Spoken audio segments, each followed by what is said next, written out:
और पिछले 2 महीने से पेट्रोल डीजल की कीमत में लगी आग डेडलाइन थी और हेडलाइन बनी हुई थी, लेकिन अब यह हेडलाइन बन गई है कि गैर बीजेपी शासित राज्यों में तेल की कीमत कब कम होगी। सबसे बड़ी बात यह कि मोदी सरकार ने तेल पर एक्साइज ड्यूटी तो कम कर दी और उसके बाद बीजेपी शासित राज्यों ने सरकार की ओर से वैट भी कम कर दिया। उसके बाद से ही गैर बीजेपी सरकारों पर तेल की कीमतों को कम करने का प्रेशर बढ़ गया है। जो विपक्ष अब तक महंगाई पर बीजेपी सरकार को घेर रहा था, अब वही सरकारें वैट कम करने के लिए तैयार नहीं हो रही हैं और इसी वजह से स्थिति यह है कि दिल्ली में पेट्रोल की कीमत 104 रुपए है और यूपी के नोएडा में 95 रुपए है। तो करीब करीब 9 रुपए का डिफरेंस है दोनों राज्यों में। जो लोग दिल्ली और नोएडा के बीच रोजाना सफर करते हैं वो पेट्रोल नोएडा से ले रहे हैं और दिल्ली के बॉर्डर के इलाकों में जो पेट्रोल पंप है वहां भीड़ नहीं है। अब इस तेल के खेल में सियासत भी जबरदस्त हो रही है। जिन राज्यों ने वैट में कटौती नहीं की है उनके अपने अपने तर्क भी हैं, लेकिन बीजेपी हमलावर है। कल तक जो तेल की कीमतों पर सवाल पूछ रहे थे वो सब आज जवाब दे नहीं पा रहे हैं। तो ऐसा क्यों है कि निर्दयी कांग्रेस की जो सरकारें हैं, जो निठल्ली निकम्मी सरकारें हैं,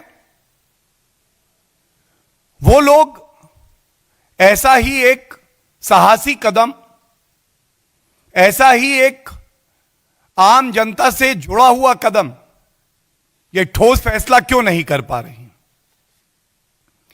क्या कांग्रेस पार्टी, ममता बनर्जी, अरविंद केजरीवाल, इनका मूल मंत्र यह है कि मीठा मीठा गपगप, कड़वा कड़वा थू थू? मोदी जी ने साल 2021 यानी इस साल 26 रुपया डीजल पर कीमतें बढ़ा दी प्रति लीटर। 10 रुपया लीटर कम करके शेखी बगार रहे हैं कि बहुत बड़ा दीपावली का तोहफा दे दिया।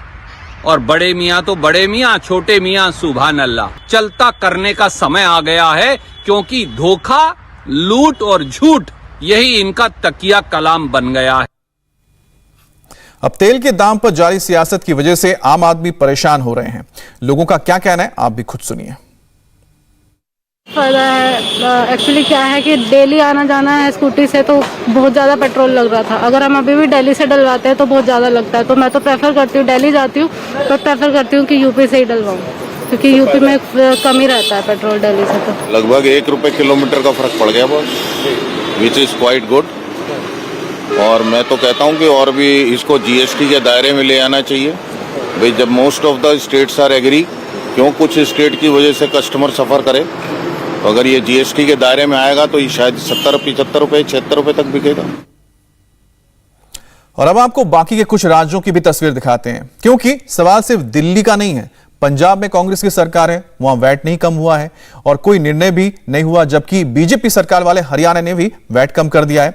हरियाणा में पेट्रोल 7 रुपए और डीजल 2 रुपए कम हो गया, तो 5 रुपए और 7 रुपए लगा लीजिए, हिसाब क्या बन जाता है उस तरह से 10 रुपए और 2 रुपए, क्यों केंद्र और राज्य का मिला लें। हरियाणा में डीजल 87 रुपए 20 पैसे हो गए हैं। इसके अलावा जो पेट्रोल है वो 101 रुपए 47, पंजाब में पेट्रोल है 106 रुपए, वो कहीं पर डीजल है 89 रुपए।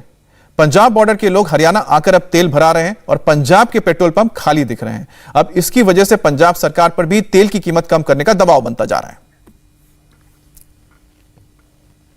आजकल पंजाब सरकार के बारे में चीफ मिनिस्टर से ज्यादा पंजाब कांग्रेस के अध्यक्ष नवजोत सिंह सिद्धू बोल रहे हैं। पेट्रोल डीजल पर वैट को लेकर जब उनसे सवाल किया गया तो सिद्धू ने लंबा चौड़ा भाषण दे दिया। सिद्धू ने कहा कि विचार तो किया है, सरकार से बात भी हुई है, लेकिन क्या करें, पंजाब कर्जे में डूबा हुआ है, खजाना खाली है। ऐसे में वैट कम करने के लिए सरकार के सामने बहुत सारी मुसीबतें आ जाएंगी। पंजाब सरकार दे नाल इस मसले दे उत्ते बहुत गल्लां होईयां ने, कोई ये नहीं है भी मीडिया के थ्रू गल्लां करन वालियां ने। साडे जनरल सैकटरी साहब बहुत सूझवान, उन्हां कोल सर्वे जांदे ने, उन्होंने भी गल कीती है और मैं अपनी गल नूं बड़े ईमान दे नाल रखिया कि अज साडा टैक्स सब तो ज्यादा है। क्यों? क्योंकि कर्जा ज्यादा, इस करके ये जिहड़ा टैक्स है, ये टैक्स जिहड़ा हैगा ये सब तो घट होना चाहिए। ये विचार वटांदरा होया है और महंगाई करके अज 4 सीटां हारी है, तां ही 10 रुपए थल्ले आए ना। इस करके मैं ये भी कहता रहा कि 5 लाख करोड़ का जिहड़ा कर्जा है, 5 क्यों? क्योंकि सॉफ्ट लोन्स ने, सॉफ्ट लोन मतलब बिल्डिंगां गिरवी पईयां ने, म्युनिसिपैलिटियां गिरवी पईयां ने, ਗੈਸਟ ਹਾਊਸ ਗਿਰਵੀ ਪਏ ਨੇ। ਔਰ ਉਹ ਕਿਉਂਕਿ ਲੋਕਾਂ ਨੂੰ ਇਹ ਲੱਗਦਾ ਵੀ ਇਹ ਸਰਕਾਰ ਦੇ ਉੱਤੇ ਕਰਜ਼ਾ, ਲੋਕਾਂ ਨੂੰ ਗਲਤਫਹਿਮੀ ਨਾ ਰਹੇ, ਇਸ ਕਰਕੇ ਮੈਂ ਲੋਕਾਂ ਨੂੰ ਅਵੇਅਰ ਕਰਦਾ। ਔਰ ਮੈਂ ਲੋਕਾਂ ਨੂੰ ਬਾਰ-ਬਾਰ ਕਹਿਣਾ ਕਿ ਇਹ ਟੈਕਸ ਤੁਸੀਂ ਚੁਕਾ ਰਹੇ ਹੋ, ਟੋਲ ਦੇ ਕੇ, इनडायरेक्ट टैक्सेस देके, ये तुसी चला रहे हो। अब पंजाब की तरह महाराष्ट्र की महाविकास अघाड़ी सरकार ने भी यही लाइन ली है। महाराष्ट्र में कांग्रेस, एनसीपी और शिवसेना मिलकर सरकार चला रहे हैं, जबकि महाराष्ट्र के ही पड़ोसी राज्य गुजरात में बीजेपी की गवर्नमेंट है। लेकिन दोनों स्टेट्स में पेट्रोल के दाम में कितना फर्क है, यह भी आपको बताते हैं। मुंबई में इस वक्त पेट्रोल करीब 110 रुपए लीटर है और यह रेट तब है जब मोदी सरकार ने 5 रुपए की एक्साइज ड्यूटी पेट्रोल में कम की और 10 रुपए डीजल में कम किया है। लेकिन महाराष्ट्र सरकार अभी भी 26% वैट के साथ 10 रुपए का एडिशनल टैक्स लगाती है, जबकि गुजरात में इस वक्त 1 लीटर पेट्रोल 95 रुपए है, क्योंकि गुजरात की भूपेंद्र पटेल की सरकार ने पेट्रोल और डीजल पर दोनों पर ही 7-7 रुपए वैट को कम कर दिया है। लेकिन महाराष्ट्र सरकार ने पेट्रोल के रेट कम करने से साफ इनकार कर दिया।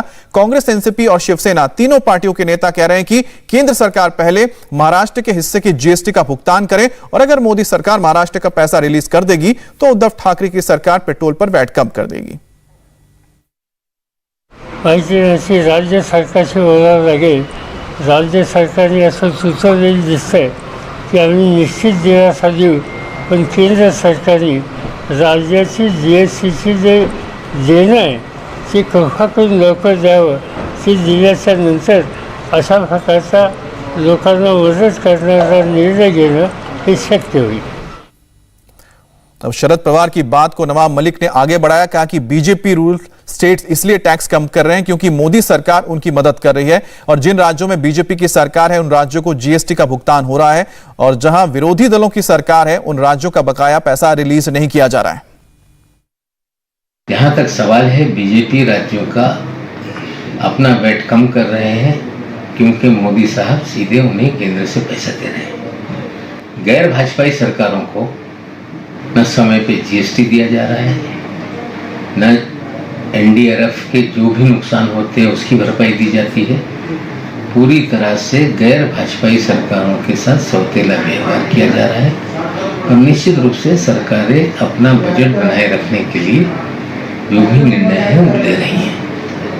हम तो ये मांग करते हैं कि अगर जनहित में मोदी सरकार जो 22 लाख करोड़ रुपए का अभी तक टैक्स उन्होंने वसूला है, राज्यों को उनका हिस्सा समझकर दे दें तो हम जितना कहेंगे उससे ज्यादा टैक्स कम कर देंगे। हालांकि पूर्व मुख्यमंत्री देवेंद्र फडणवीस ने इन बातों को गलत बताया। फडणवीस ने कहा है कि सभी राज्यों को उनके हिस्से का जीएसटी मिल रहा है और महाराष्ट्र को भी मिल रहा है। मुद्दे को भटकाने के लिए इस तरह की बयानबाजी की जा रही है। पहले उद्धव ठाकरे की सरकार वैट कम करे, उसके बाद इधर उधर की बात। मला असं वाटतं की हे जे काही बोलणं आहे ना, मी दुर्दैवाने असं म्हणतो की ज्यांना समजतच नाहीत अशी मंडळी या सगळ्या गोष्टी बोलतायत। पहिल्यांदा तर जीएसटीची रक्कम मिळतेच आहे, मागच्या वर्षी मिळाली, यावर्षी मिळणार आहे, ती कुठेच जात नाही। पण केंद्राने 5 रुपये टॅक्स कमी केला की ऑटोमॅटिक 7 रुपये टॅक्स कमी होतो। आमचं म्हणणं तो 10-12 रुपये करा ना। अब आपको बताते हैं कि कहां वैट कम हुई है और कहां पर अभी तक उसकी कटौती नहीं की गई। आंकड़ों के मुताबिक पेट्रोल की कीमतों में सबसे ज्यादा कमी कर्नाटक में हुई है, उसके बाद पुडुचेरी और मिजोरम का स्थान आता है, जबकि उत्तराखंड में राज्य सरकार ने सबसे कम वैट में कमी की है। महाराष्ट्र, दिल्ली, पश्चिम बंगाल, तमिलनाडु, तेलंगाना, आंध्र प्रदेश, केरल, झारखंड, ओडिशा, छत्तीसगढ़, पंजाब और राजस्थान ने वैट में कोई कटौती नहीं की है। इन राज्यों का कहना है कि केंद्र सरकार को एक्साइज दर में और कटौती करनी चाहिए। इंडिया टीवी हर वक्त हर जगह डाउनलोड करने के लिए सर्च करें India TV news Google play store या ऐप स्टोर पर।